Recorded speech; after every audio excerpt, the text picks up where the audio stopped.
दिल्ली का ओखला विधानसभा इलाका CAA NRC विरोधी प्रदर्शनों का केंद्र बना था। इसी विधानसभा सीट के शाहीन बाग इलाके में सीएए और एनआरसी के खिलाफ धरना प्रदर्शन का लंबा दौर चला था। ये तो बीते दिनों की बात है, लेकिन अब चुनावी समर में ये इलाका सुविधाओं से महरूम नजर आ रहा है। 2015 और 2020 के विधानसभा चुनावों में आम आदमी पार्टी के उम्मीदवार अमानतुल्लाह खान ने यहां से जीत दर्ज की थी। इन 10 सालों में अमानतुल्लाह पर भ्रष्टाचार के कई आरोप लगे और उन्हें प्रवर्तन निदेशालय यानी ईडी ने मनी लॉन्ड्रिंग के मामले में गिरफ्तार भी किया था।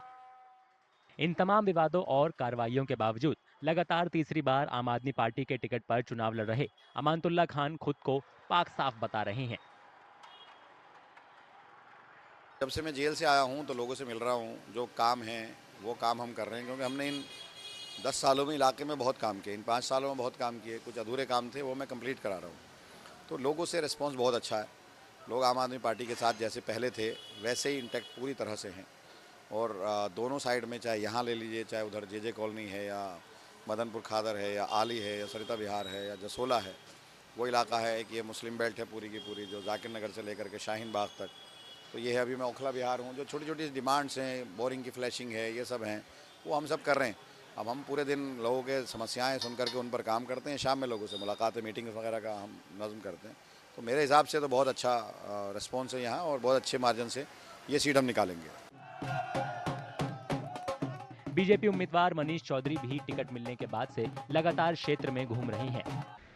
उनका कहना है कि 2 बार विधायक बनने के बाद भी अमानतुल्लाह खान ओखला को दिक्कतों से निजात नहीं दिला पाए।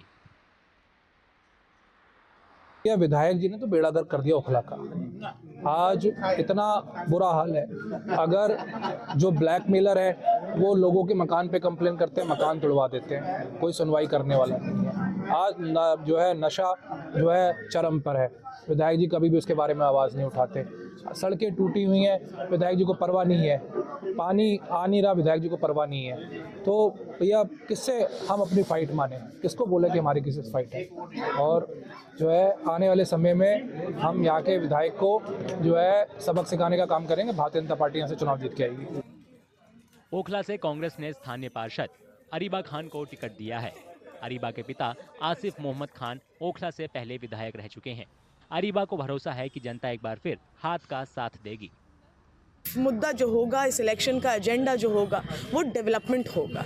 मैं किसी कंट्रोवर्सी की बात नहीं कर रही, मैं नहीं चाहती। और देखिए ओखला की आवाम खुद इस इलेक्शन में सारा उनका जो एजेंडा है, मुद्दा है वोटिंग का, वो डेवलपमेंट है, विकास है। ना वो खुद उलझेंगे किसी उल्टी सीधी बातों में या किसी के डराने में, धमकाने में, किसी कंट्रोवर्शियल बात में, किसी सिंपथी में। वो खुद चाहते हैं कि एक मजबूत नुमाइंदा उनके इलाके में आए, जो उनकी नुमाइंदगी करे और जो लड़कर झगड़ कर सिस्टम में बदलाव लाए और ओखला में बदलाव लाए। एआईएमआईएम ने ओखला से शफा उर रहमान खान को उम्मीदवार बनाया है। दिल्ली दंगों के मामले में आरोपित शफा उर रहमान जेल में बंद हैं। 16 जनवरी को उन्होंने पर्चा दाखिल किया था। प्रचार की कमान उनकी पत्नी नूर फातिमा संभाल रही हैं और उन्हें जीत का भरोसा है। मैं गृहिणी हूँ बेशक, ठीक है, लेकिन मेरे साथ जो मेरे सपोर्टर्स हैं वो बहुत स्ट्रॉन्ग सपोर्टर्स हैं। मेरी जो मेरे हस्बैंड के जो दोस्त हैं, जो मिलने वाले हैं, जो हम लोग के रिलेटिव्स हैं, जो हमारे ओखला के लोग हैं, जो हमारे एरिया के लोग हैं, वो मेरे साथ जुड़े हुए हैं। उनका वो सपोर्ट देख के मैं अपने आप को बहुत स्ट्रॉन्ग फील करती हूँ। और इस गृहिणी ने ही 5 साल अकेले सर्वाइव किया है अपने हस्बैंड के बिना। चुनावी मौसम में वोटर भी पूरी तरह से किसी एक के समर्थन में नजर नहीं आ रहे हैं। तो अमानत भाई के चांसेस लग रहे हैं, क्योंकि उन्होंने काम किया है। ऐसा तो नहीं, काम तो किया है। सारी गलियाँ ये वो सब सीवर लाइनें वगैरह सब उन्होंने डलवाई हैं। और ऑफिस में भी हम जाके आ रहे हैं, अभी जो कोई काम होता है वो करवाते हैं। क्या मुद्दे क्या हैं इस बार ओखला में, अगर बात की जाए तो क्या मुद्दे ऐसे होंगे जिसके ऊपर आम लोग हैं या लोग वोट करेंगे? किसी भी तरीके काम के ऊपर वोट करेंगे, जो काम करेगा उसको वोट करेंगे। पार्षद साहब हैं, उन्होंने हमने शक्ल नहीं देखी जब से जीते हैं, जबकि उनका काम है गटरों का, इनका आज तक शक्ल नहीं देखी हैं। ये तो ट्रैफिक भी जो सुधार होता है ना थोड़ा बहुत, ये समाज सुधार वाले बेचारे वो ट्रैफिक को निकलवाते हैं।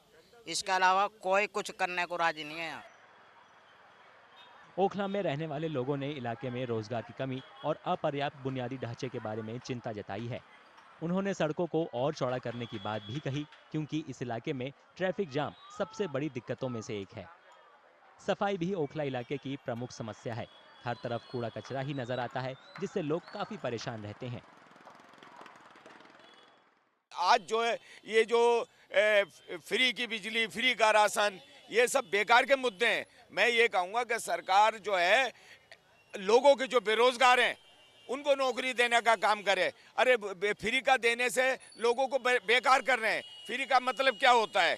फ्री ना दें। अब जैसे कोई सरकारी मुलाजिम होता है, उसे 50-60 हज़ार की सैलरी होती है। मैं कह रहा हूँ कि आप 25-25 हज़ार में, 20-20 हज़ार में आम लोगों को नौकरी दें।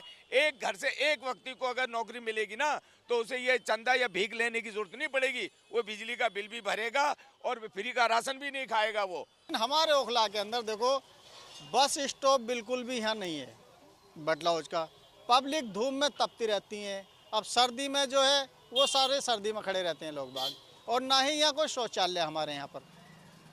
किसी का भी कोई भी परेशानी आ जाती है तो बेचारा परेशान ही रहता हो। सबसे बड़ी बात तो ये हमारी सबसे बड़ी समस्या यही, हमारा इन्होंने रास्ता बंद करा दिया। पूरी दिल्ली गोल चक्कर पे है, सब जगह गोल चक्कर बने हुए हैं। कहीं अंडरपाथ बना दिए, कहीं कुछ बना दिया। यहाँ रास्ता बंद करके इन्होंने पता नहीं क्या साबित करना चाहा, ये अल्लाह बेहतर जानता है। पूरा गाँव बेकार कर दिया इन्होंने। जो मार्केट 2 पैसे का किसी का हिल्ला पानी चल रहा था वो सब बंद हो गया। और ये सिर्फ के जी रोड बंद कर दो, रोडों में राजनीति होती है बस। यहाँ डिवाइडर यहाँ लगा दिया तो यहाँ हो गई, ये सब राजनीति हो रही है और कुछ नहीं है भाई। ओखला सीट कभी कांग्रेस का गढ़ थी, लेकिन बीते 2 चुनावों में आम आदमी पार्टी को टक्कर बीजेपी ने ही दी है। इस बार ओखला की जनता 5 फरवरी को किसको चुनेगी, इसके नतीजे 8 फरवरी को आएंगे।